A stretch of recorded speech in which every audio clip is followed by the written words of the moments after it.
Hey, hello, everybody. This is Ed Robinson. I'd like to welcome you to the Deep End with Ed podcast.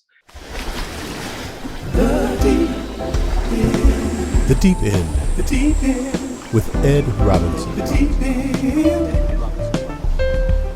But just a couple things I just want to remind you. This is season number 2 of the Deep End with Ed, and this is episode number 4. This is our 25th episode overall since we started last July. So I'm very grateful for those who's been rolling with a brother for a minute. I also want to just thank you for connecting and sharing with us. We're on Spotify, we're on Anchor, we're on YouTube, and we were just recently added to Apple Podcasts. So make sure that you subscribe to what we're doing and share with others. But before I introduce you and go on the deep end, I always like to give you a lifeguard tower moment. A lifeguard tower moment is something that we do for others. So being the fact that February is Black History Month, even though it's more than that to me and others, what I would like for you to do is I want you to find an African-American serving nonprofit. Might be in your community, might be at your children's, your nieces, nephews, family members, may be involved with it, and consider getting involved with them. It might be as a volunteer or it might be making a donation. So that is your lifeguard tower moment for that. I have a very, very inspiring young man we're going to learn a little bit more about his story. His name is Eric Bradley. Eric is a manager with Southern California Edison Company, and we're going to find out exactly what he does. So Eric, thank you very much for taking the time to join me today. Thank you for having me, Ed. This is a pleasure to be on here, a pleasure to see you, to be on here with a good brother. So yeah, ready for a good time. All right, I appreciate it. I know that you can roll with the punches, and for those who don't know, I've known Eric for a minute. We've known each other for a long time, and I'm very happy and just very proud to see all that has happened in your life. So Eric, so tell us a little bit, where were you born and raised? Tell us about your fam. Man, all right. Well, I grew up in the IE is what they call it. For those that don't know, that's the Inland Empire. Has nothing to do with Star Wars and nothing like that. And so, grew up out that way. My parents, great people. My dad was a correctional officer. My mom, she was a stay-at-home mom.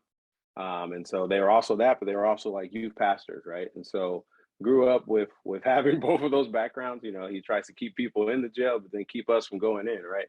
And so I grew up there in Rialto. I have 2 older brothers, and we're all just a year apart. And so imagine, we're in elementary school all at the same time, and high school at the same time. And so grew up in Rialto, had pretty much from K to 12 there, and then went from there and then went on to college, doing at Loyola Marymount. So I went there for undergrad in civil engineering, and then did a master in business and finance at University of Redlands. So, okay. But Rialto was the place called home. Wow. So the IE. Okay. So you're the youngest. I never knew you were the youngest. Were you spoiled? That's funny. I was just talking to my mom earlier. She was just like, yeah, it's funny. She's actually at my house because my grandma, she started living with me back in August. And so my grandma's turning 95 tomorrow. So we're going to have a party. So we're getting stuff ready. And yeah, right. Hitting that 9-5. And so, but she was telling me how like, yeah, you were like always doing stuff. I could only imagine. Yeah. So Eric, you said that Dad was a correction officer? Yes, sir. How was that growing up with a correction officer and a youth pastor? It was interesting. It was because it was kind of cool, seeing his uniform and, seeing him always go off to work. And we were like, oh man, you look like there was some little, video game characters that would wear like the same kind of thing. Street Fighter was the video game. So we're like, man, Dad, you look like one of the characters from Street Fighter. But all in all, I think just growing up in the church, and you kind of see different sides of it, right? For one, if your dad's a pastor or anything in leadership, you're there all the time. And so, but you also learn how they are able to impact other people's lives. And so like, there's times I've been out and they're like, hey, are you, Brother Bradley's son? And I'm like, yeah, because you don't know what they're gonna say, right? They're like, man, your dad helped me a lot, man. He was a blessing to me growing up. He would sometimes take other young men to, the arcade, different stuff. And so we have to learn how to be like, oh, dad's gonna spend some time with some other guys that don't have dads. So you're not, getting all like mad and you're like, ah man, like we want to go to, play video games. And he's like, let me go spend some time with this kid and then I'll be back. And we're like, all right. And so it was just, cool. I think you learn how to share your parents with everyone else that may not have, maybe the best parent situation. Now, Eric, was it tough being a PK, a preacher's kid? No, I mean, for me, it wasn't. It's like, it was, I think you just have to make your decision what side you're going to be on early, right? I think because we would go to the same high school as other people in our church, right? And so they could always be like, hey, those kids are not about that life, or they are. And so it's real easy to, make that decision. And so by the time they were youth pastors, they were doing that when I was probably maybe 7, 8, all the way up to almost being 18. It was just, two different churches. And so to me, it wasn't, it was just, I think we just knew what to do. So needless to say, the church has been a heavy influence in your life. Yeah. Being there, and then it's like, you're being at church, but also too, when you start having your own relationship with God, in my case, everyone has different things that they do. So it just turned from this, I'm just attending, to like, oh, seeing, oh, this is actually a real situation. It's a real person that you are interacting with. And I saw that with my parents. They were, it helps out when your parents are exhibiting same thing at church as they are at home. There's a difference when people are like, they're cussing everybody out every 5 seconds at the grocery store. But you know what I mean? And so Right. I think that helps. It helps out because you have models to follow. So then you're like, oh, I guess, I see my dad reading his word. And I was like, I guess I should read my Bible. So it's like, it wasn't like he was like, you need to read, sit down and do this. We saw him try to do that before he went to work. And it'd be like early. And I always, I was talking to a friend of mine. He was asking about getting up early, going to the gym, and how long I've been doing that. And I just told him, I said, dude, I've been getting up since like 5 a.m. since I was like 6. It was like, I would get up at 5 to like probably read my Bible and try to watch cartoons and eat cereal. It was like, I'm like, I need to do all this before school starts. So you were strategic. Okay. Since the beginning.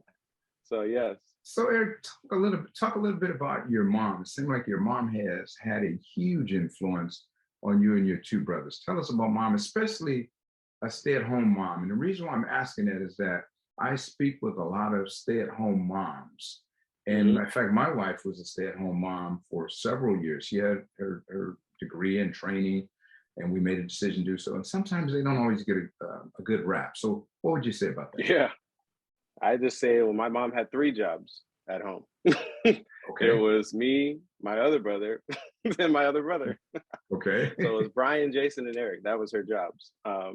And so I think it was, I think that's where we learned a lot of like interacting with people, right? And like, hey, when we go out, this is what's going to happen.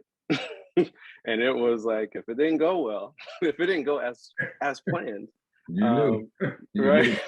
Right. Right. There was going to be a huddle after after the grocery store experience.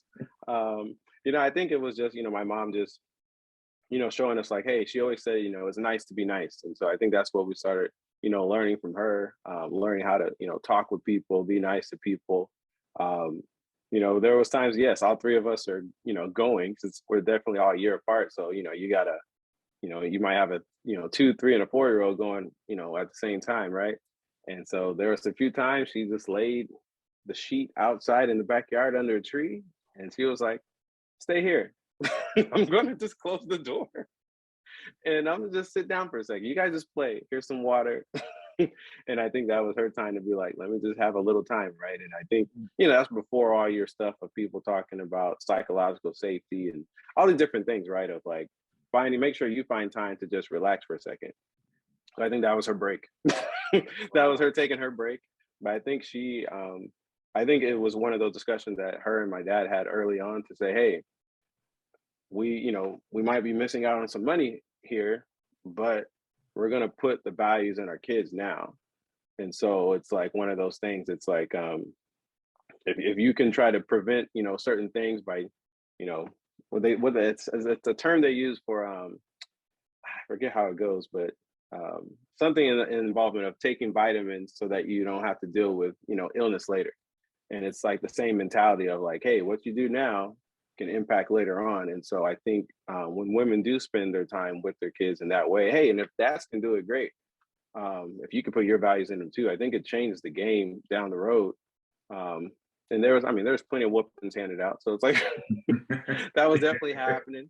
But I think there's, tons of, I think it's just a lot of good times though. I think that was those moments of husband and wife having to team up to just say, hey, this is what we're going to have to do. And just being fine with the game plan. And then, when my dad got home, it was like, hey, it's like he's doing stuff with us. And so it wasn't like, he probably needed like a couple seconds, you're coming from the prison, but, Right. but I you know what, my mom, she's just, she always talked about how she grew up, and she had, her parents had owned like a liquor store or like a convenience store, her growing up. So she kind of knew how to handle a lot of stuff. And so, she was doing the couponing thing. And before that was all cool, right? This is all the late 80s, early 90s. So she was doing all that. And I think she was always, she had us, my mom was, when we were acting up, she would have us write letters to each other between me and my brothers. Or like if we did something mean to each other, she was like, you're gonna write a letter apologizing to them, you're gonna read it to them. And we were just like, Wow. oh my gosh, this is like the worst. But it was one of those, I think she understood, growing up, how sometimes siblings get in odds with each other. And she was like, hey, you guys are each other's best friends, no matter what. So like if other friends came around and they were acting crazy, she was like, I know about that little boy down the street. Little Johnny can't come over here no more. Or little, somebody was causing problems, or trying to, divide the brothers. She was always like, hey, you guys are going to be each other's friends, watching each other's back forever. So, say sorry. And so we still, we get into it from time to time, even now as grown men. But after a while, you're just like, hey, man, sorry about that. And, you keep going. So mom was definitely there to kind of keep all that together. And yeah, it's good times. Seems like a very strong and influential woman, and your dad being a great example to the sons. So, Eric, what was it like? I mean, especially now that we're in the month of February 2022, Black History Month, and this may seem like an odd question, but to grow up in a household with your dad. There's so many young men that I'm sure that you probably know. I definitely know a plethora of them. I was one of them too, who didn't grow up in a house with their biological dad. What was that like? How would you speak to that? Well, I think we would see it, right? In the sense at the church, right? So you would see those differences of like, different guys being like, man, that's kind of, they're like, hey, your dad's pretty cool. And I was like, hey, it's cool sometimes. It's like, you're like, he was just screaming at me the other day. And, but I think just having, being able to actually have that. And so, when you do see it not in places, right? Single parent homes, or if they're, dad has passed away. I think those are times that you see that missing, I call it father power, right? Of like having that father power that's not there, it changes the game a little bit. And I think that's why the purpose of the church in some cases is to fill in those gaps. It's like, hey, here are other men to surround your kids around so that they can be around a community of people that are like, hey, this man is going to show your son how to be a man. And I think that's the thing. It's like, a woman doesn't, show a man how to be a man. It's, it's just something that, and they'll learn it from wherever. And, that's why there's gangs. That's why there's certain stuff, or they're going to learn it from in the sports world, right? And then they get taught like, hey, this is how we treat women over here. And you're like, wait a minute. And so I think it's gonna be learned somewhere. And so I think it's when you have those positive male role models that turn into like a father figure, I think it changes the game. And so I think it was cool for us. We had a good time. Our dad would he would take us all in our own little like breakfast like time together. He was like, all right, I'm just taking you out. We're gonna talk and we're gonna eat breakfast. And so you're like, yeah, I get to go chill with dad. And so you always felt, had those special times. And so he had a lot of mentors in his life. He had, Bishop Charles Blake was a mentor for him over at West Angeles. And there's another guy named Elder Green.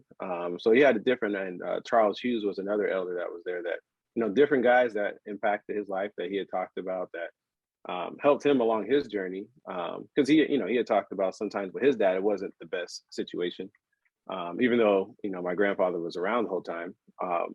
But it was just being able to learn those different things regarding finances, regarding living for the Lord. I think that was a big thing that he learned of, like, hey, keep your eyes straight. When you're married, you stay married, and it's like, what does it take to do that?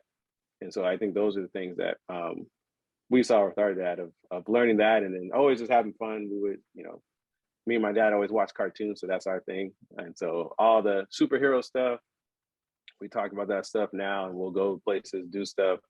So it's always been, he has a different establishment with each of my brothers, right? Of like what we all like, and what we'll get into. And so yeah. So Eric, somebody listening to this podcast may feel like, wow, Eric lived, so to speak, an idyllic, in a bubble type of, atmosphere, so to speak. So the question for you is, what are some of your challenges? What type of challenges did you face as a teenager? Did you have to deal with the temptations and all of the other things, and how did you manage? Well, my physical physique, it was hard to keep all the girls off. And that didn't happen. Okay. You know what? It was you are a nice looking young man. Right. Hey, thanks. But when you're growing up, I think every teenager is the same in some sense, right? I had a lot of times that my parents would, even my dad would affirm me to be like, hey, man, you are, because I used to get talked about a lot, being dark skinned, and, you would hear the names and being called out, and you're like, man, I guess I'm just, maybe I guess I don't look that good. And that happens in, in the Black community, of that kind of things would happen. And so I would be told, constantly by my mom and my dad, like, hey, you're a handsome young man, you're a man of God, go, when you leave out of here, you represent the Bradley family. And I'm like, okay. And you're like, and you get to high school and junior high, and it's like, everyone's doing all kinds of craziness. And so I would say one thing was always dealing with, insecurities of how you look. Do you ever measure up? And I think that would always happen when I took my eyes off of who God said I was, when I was trying to measure myself up to what the world standards are, of like, hey, you got to be like this, you got to have cool shoes, you got to be, Jordans. That's what it was.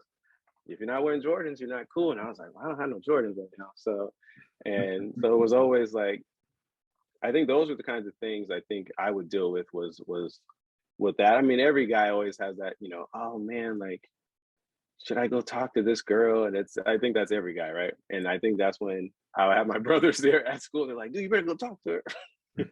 So I think it was cool to have them there at school at the same time, to kind of see how they handle situations, or even if there was fight situations, right? Of, men challenging other men, and, handling it, being like, hey man, I'm not about all that. If you want to be down with that, it's like, it was one of those like, hey, we'll fight if we need to, but let's talk about some other stuff. And I think it was that. I think a lot of people, knew early on that they're like, oh, he's just a church boy. And I was like, hey, man, I don't mind. Because it was one of those things of like, either going to go straight up, like, hey, I'm going to go straight hood with my stuff. But that just didn't measure up. I was like, you know what?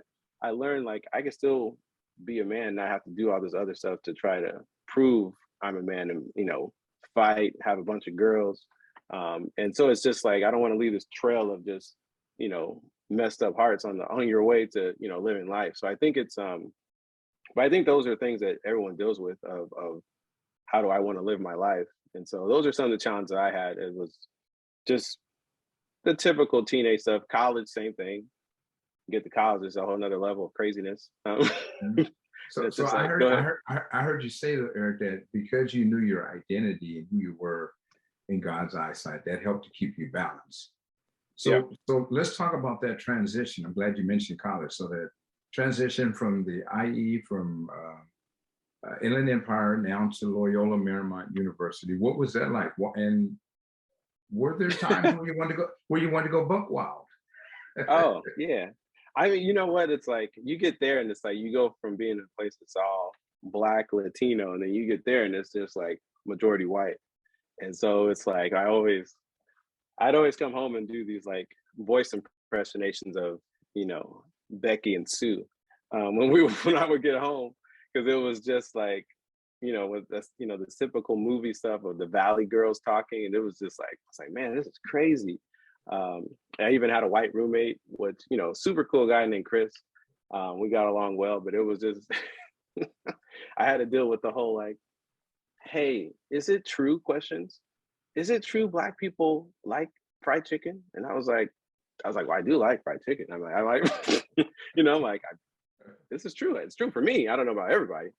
And so there was just so many different things that we would talk about, that they just, sometimes some people didn't know.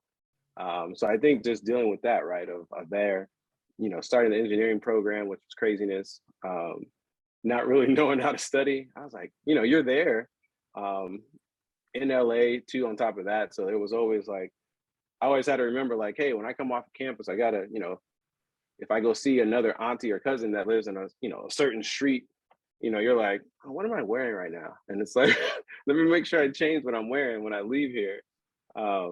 Just because it's just your mindset, right? You understand. And so, yeah, I mean, I went to parties. So it's always like one of those things of like, oh man, what do you do as a Christian in college? I'm like, you still hang out with everybody. I would get to the parties early, then leave before they started getting too turned up. I was like, hey man, I'm leaving at 12. I'm not driving nobody around. So it's like, if you want to drink, you do it. I just was never a drinker person. I have my own story about I don't like apple juice. This is what I tell people. I don't like apple juice. So I remember watching a movie when I was young that had this character basically ended up taking some apple juice out of a bottle, and they urinated into the bottle and put it back in the refrigerator. And someone drank it. And anything that looks like a yellow tint, like apple cider, apple juice, beer, I'm like, I'm good. Because my mom, hey, I have my own, this one for me. But it worked for you. It worked for you. It wasn't my struggle. Like when people are like, hey, was your struggle this, tattoos, period? I'm like, I didn't go through that phase. I always thought tattoos look interesting on a darker skin canvas. I was like, it looks like a scar, bro. Like, what is that? And it was just, I always had my thing of like, I always had an issue more with like eating too much dessert. But I'm like, that's my thing. But I think I don't know. I think everyone kind of learns like what thing will take you down, right? And I think in college, I knew I was there for a reason. I wasn't in Loyola Marymount. It costs too much money to be messing up. And so I was like, yo, I got to get this done right the first time. And and so I think by that point, I had a decent relationship with the Lord established back in high school. So it was like, if I'm gonna be down, I'm gonna be down. So when you get there and girls are answering their door any kind of way, you're like, okay, and then we keep it together here. And it was that's just what it was. And so I was able to keep it together and get out of there without any major problems and graduate with a decent grades. So Eric, before we jump into your engineering phase, I know the way I think somebody will probably be sitting there. So real quickly, what do your two other brothers do? What kind of profession or business are they in? So my oldest brother, he actually it's interesting. He was a youth pastor for a point, kind of followed my dad's route, and then followed my dad's route a little bit more and went to law enforcement. So my oldest brother, he's a LAPD officer. And so he's married, has a 1-year-old son, and then has another one on the way. And then my middle brother, he does finance for Warner Brothers over in Burbank. So he's one of their financial analysts there. And so he had went to college at Cal State San Bernardino, and he graduated there. And then he did his MBA in finance from Redlands. And so, so the Bradley Bros are rolling. It sounds like. Yeah.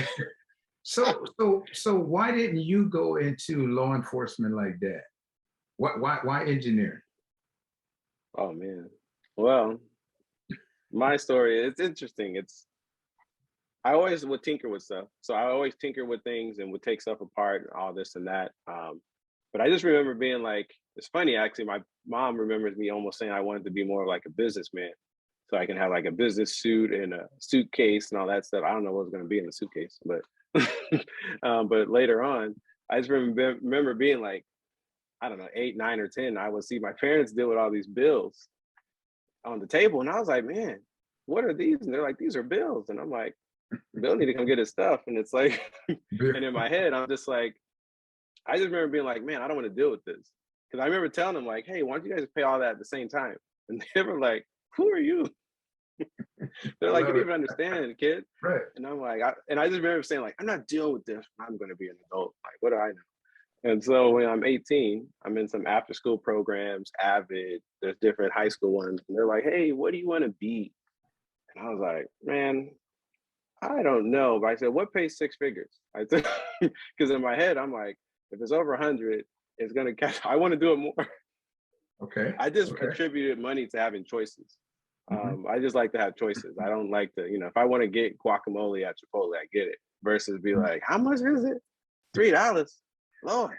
Um, Go so, ahead. Okay. All so right. anyways, so I end up going that route, and literally, I'm looking in a book of careers, and I'm just going down the right side of like, if it's over 100, I go over, and I'm like, doctor, there's a lot of school. Let's go down some more. It's like, Okay. I see attorney, and I see engineering. Then I'm like, all right, let me figure out what types of engineering. But there's all different types. There's chemical, there's civil, electrical, mechanical, and then you're trying to figure out which one would probably match you a little bit better. So I ended up choosing civil engineering. And so, because even fast forward, I'm in college at LMU, and there were some LMU alumni that came there that actually worked for Edison. So they're talking to us about work-life balance and all this. And I'm like, yeah, that's cool. I said, hey, how much y'all get paid? That's the question. Okay. And then they told me, I said, you're going to be first on my list for Edison, right? And it's like, and it's just interesting how God kind of orchestrates stuff, because I ended up meeting the manager of engineering, who was a Loyola alum. I meet him at something that Edison was doing, and he's like, hey, have we met before? And I was like, I don't think so, but, and he just said, hey, you know what? Make sure you show up to this event. They were doing something at the Irwindale, at SeaTac at that time, and that's what it's called. Mm-hmm. And they were talking to a whole bunch of engineers, and so that was like my first exposure to that. And that gentleman, Jerry Malfitano, became a great mentor in the engineering space. He was the one that was like, hey, you should probably go. He said, I remember him telling me like, hey, look at all the bios of the executives of the company and see, what degrees they have if you're trying to go that route. And so I remember him sitting down talking to us about 401k, talking about our benefits, and just breaking down like, hey, this is what you guys should be doing to save money. And he was, reaching the end of his career. And so it's, it was just a good blessing to have, and then even your own self, Ed, you came into the picture soon after that as well, as a mentor as well. And so but all that kind of started from me being like, let me choose something that gives me a decent income, so then I can buy the cool stuff I want to get. And so, because I understood purpose comes from, your purpose comes from Christ, and like having that relationship with him. And so in my mind, I was like, you only really feel great when you're impacting other people. And so I got that through serving and volunteering through church. So I was like, my job is to give me money so I can do more stuff. And like, yeah, I'm gonna impact people while I'm there. But I mean, after a while, you start understanding you're doing emails and conference calls. There's less engineering happening. And so I just knew enough then from doing internships at 18, 19, 20, 21 of like, I feel like real purpose comes from impacting other people. So let me just keep serving in the church realm, but also too, try to be, move up on the other side, so I can have money come into the kingdom to impact more people, right? Very, very profound. Well stated. So, Eric, I don't want to assume our listening audience, and at the same time, don't want to insult anyone, but when people hear the civil engineering, there's mechanical, there's electrical, there's whole gamut, as you aptly stated. What is a civil engineer? That's a good one. I get asked that a lot. I always tell people, I said, civil engineer deals with everything that builds civilization. So it's like, you think about roads, houses, water, electricity, getting to your house. So everything that develops a city, that's what civil engineers do. And so it usually keeps it pretty simple enough that they're like, oh, okay. Now, what do I do at Edison? That's a different story. But yeah, which is my next one. What do you do at Edison now? Well, when I first came in, I was basically on teams that were figuring out where do all of our electrical towers go to transmit electricity. So And everything that Eric, goes around again, that. Eric, I don't want so many things. Okay, give us a description. You're talking like the lattice towers we see when we go up and down the freeway. Yeah. And So the lattice towers, the bigger ones, not necessarily a lot of the wood poles that are on the streets. That I don't really do too much with those, but it was more of the bigger steel lattice structures that you see. And so building different projects for those, and then that transferred into me being a manager of one of the engineering teams that basically designs those lattice towers and all the components of those to figure out where all those go. And so so Eric, so I know you work in a organization called Transmission and Distribution. correct. So tell us what side you work on, and then the difference between the two. So I work on the transmission side. And so when people are like, what is the difference? So transmission, so you have your generation where, power is created, right? And then you have your transmission, which is going to carry a lot of your higher voltage situations. So, and your distribution piece is happening after the substation steps down the voltage to get to your house. So the distribution side handles a lot of things to get, that power stepped down to a voltage of, the 110 volts that's at your house. But when it's coming from generation, it's like really high in the hundreds of thousands of volts. So you can't plug into that. And so my team just figures out how to get it from generation to the first substation. So then it can be stepped down in voltage using transformers. And then from there, the distribution will break it down some more until it gets to people's homes. So that's so we're in that transmission part of keeping all that together. And we have quite a bit of, I think I was asking the other day how many we had. I think was it 15,000 miles of like conductor that we have up or something around there. So it's a lot. Now, Eric, is that for a given territory? Is that Edison's 50,000 square mile territory? So that's Edison's. That was, I think, calculated back in 2017, so it could be more now. But that's Edison. So like my team will have to do anything in all of Edison's territory. So we respond to anything that's up in Shaver Lake or further up north past Fresno, or even to the Arizona border or into Arizona, and then down to the San Diego side. And so whatever happens, my team can get called about, hey, we have some questions about these towers, or these towers have fell.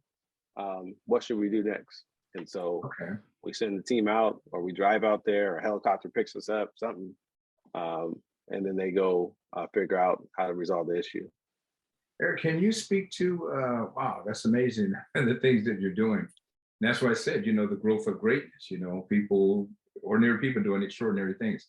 Can you speak to the fact sometimes I'm driving with individuals and it may be going to San Diego, or it might be in the San Gabriel Valley, and people see those balls on the big transmission lines across the freeway. Can you just real simply explain the purpose for that? Oh, so those are what they call marker balls. And so they're usually orange, red, yellow, something around there. And they're meant for FAA purposes to show. So Federal Aviation Administration, FAA? Mm-hmm. Yes, sir. So it's for airplanes, helicopters that are flying low. So when they see those, they'll understand like, oh, I need to be above this. And so we usually put those up in areas that the FAA will consider maybe a flight zone. And so to make sure that any low flying aircrafts know to stay above this point. Okay. So safety reasons. So air transmission line, I happen to hit a transmission line. What could be the end result? You're flying in an airplane? Yeah, I'm flying in an airplane, and I happen to run into one of your big transmission lines. I'm asking this question for a reason. What could be the result? Well, there'll be a few things that can happen. I mean, sometimes they may not exactly die right away. Okay. There, you might just clip something on your airplane. But worst case scenario, the power goes out, right? Power goes out. The wires come down completely. There's sometimes the wires could, it could shave off something off their plane, and then the plane still has to figure out where to go.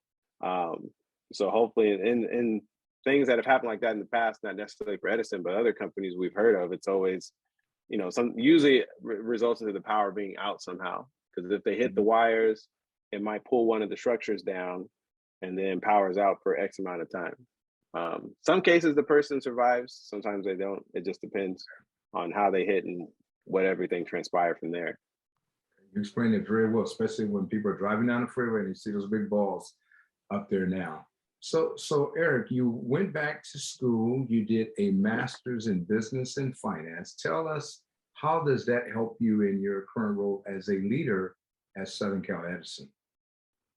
It helps me by just thinking differently when it comes to the finances in the company, of how we use maybe our overhead budgets, how we also look at capital budgets, and also too just thinking about big picture of like, hey, what will this decision do overall to impact the organization?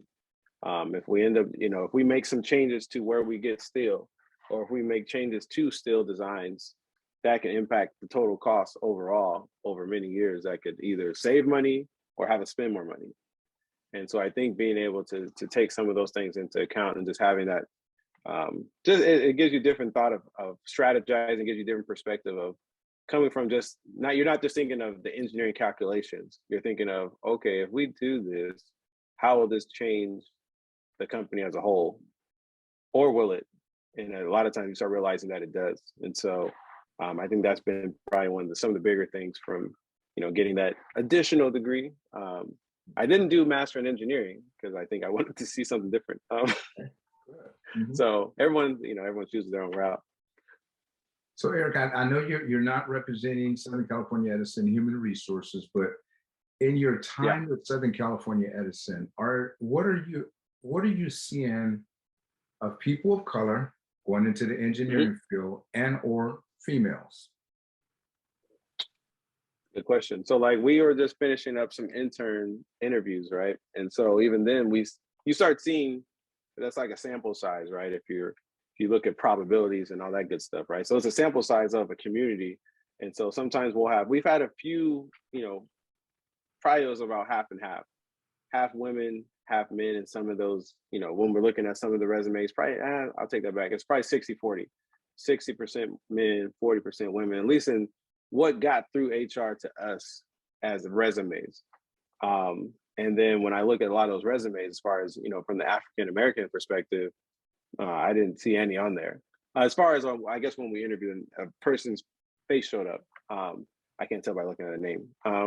And so I think those are the things that you start seeing. So like, even for my own self, there hasn't been a whole lot coming through, even as engineers after our internship is already done. And I think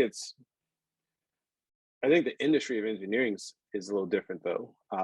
There's the demographics, a lot of African Americans aren't, I'll take that back. There's a lot of people not gravitating to engineering, period, just because there's math and science attached to it.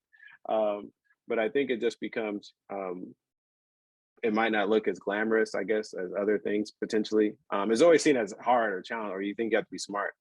And I tell a lot of people, I say, well, if you think I'm smart, I'm not. I said, I just dealt with growing. I think that goes back to taking away the talent situation and putting into like, hey, I was willing to grow myself to learn stuff. And, it was actually difficult, versus being like, oh, everything comes easy to me. So this is the perfect fit for me. So I definitely, go ahead. No, go ahead, keep going. No. No, I just want to ask you, so what are some of the things that you see the company is doing to address some of those deltas where you may not have what you need?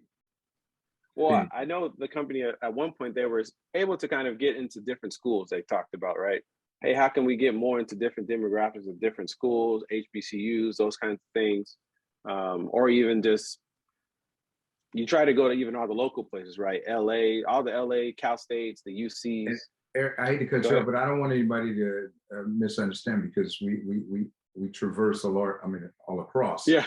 HBCUs, historical Black colleges and universities, just in case somebody didn't know. Keep going. That's good. And so I think but I think overall, I've seen different reports of just how many people of color are just not going into those STEM careers, period. And so now it's like, the company's like, well, we want to diversify more, but the numbers are low anyways. And so I know that they are working on that. Now, I don't think COVID has helped out in the sense of, you don't get to go to career fairs, you don't get to go to all these things. So a lot of things are virtual. So it's just really weird. I don't think you can make good have connections that way when you're trying to see all the different kids that are, showing up there. And so I remember going to a lot of career fairs and I was like, looking like, hey, where's everybody at? Let me get, hey, you get over here. And so it's like, oh, what's this? It's Edison. Let me explain it to you. And a lot of times they don't even know that, there's a lot of different engineering types at Edison. Sometimes they just think electrical only. So I explained to them about civil, mechanical are, working in this company, different computer science are. And so, but from to answer your question, from what is, the company doing, I think the company is doing what they can to reach out to all the different colleges. I just think the game has changed a little bit over the last 2 years from not being able to go.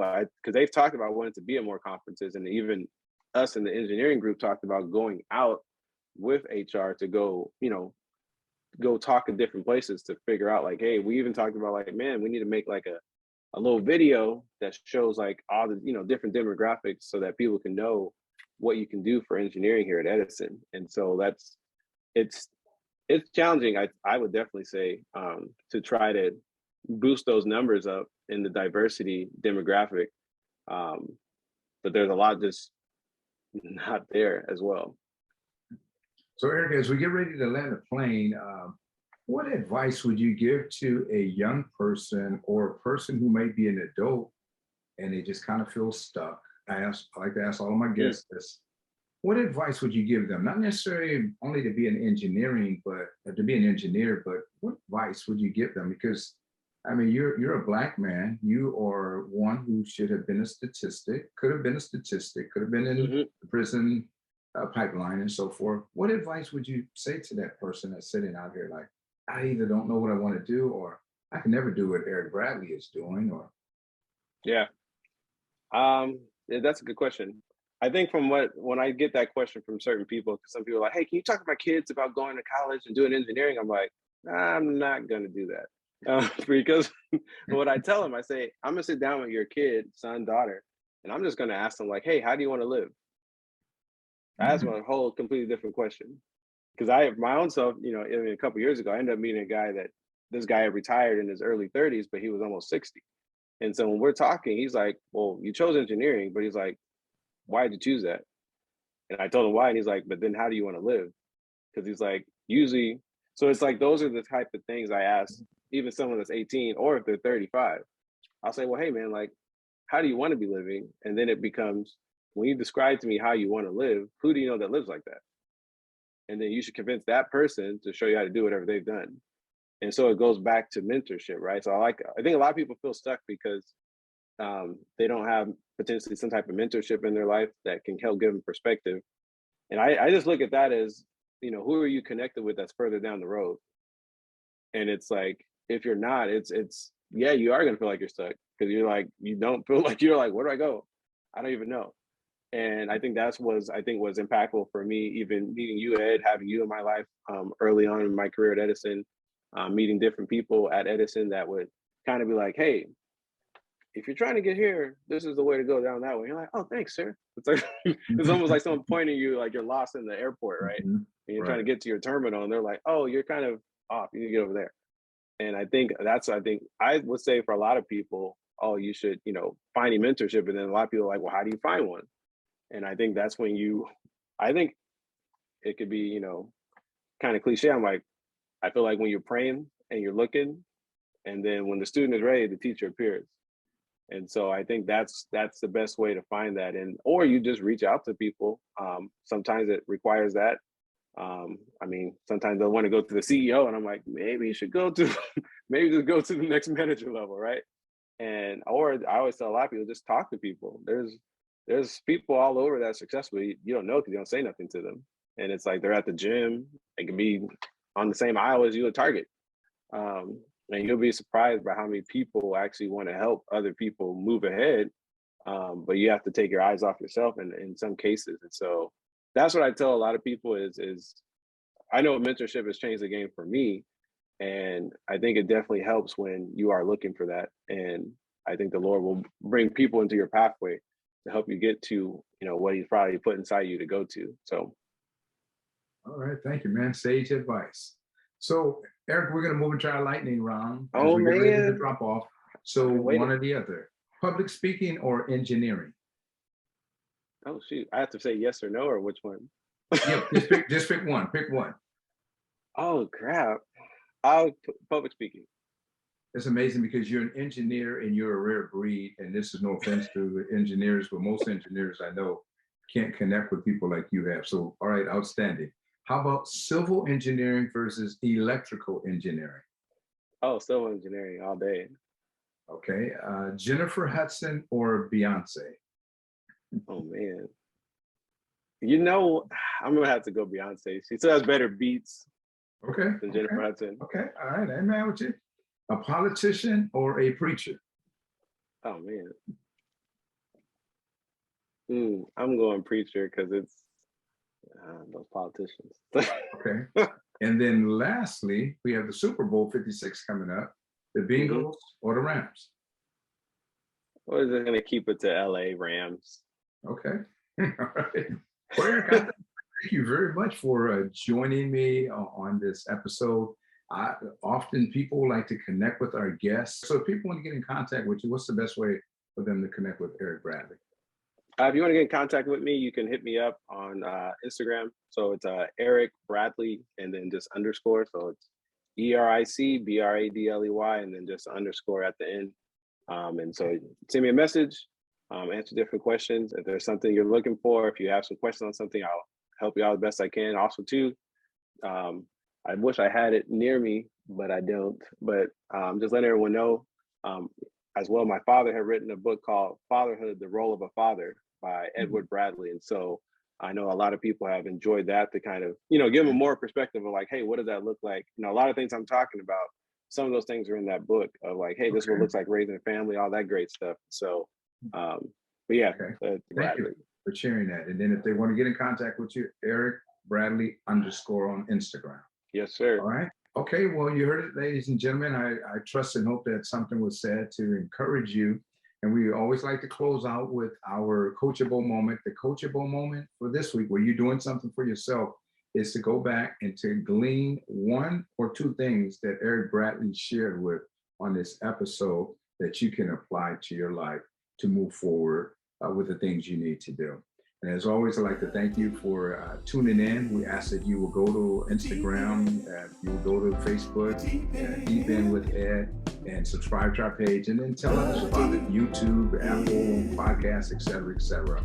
And I want to thank Nicole Robinson for producing and editing these episodes for me. And remember that the Deep In with Ed podcast is a Beyond the Mask conversation production. So thank you.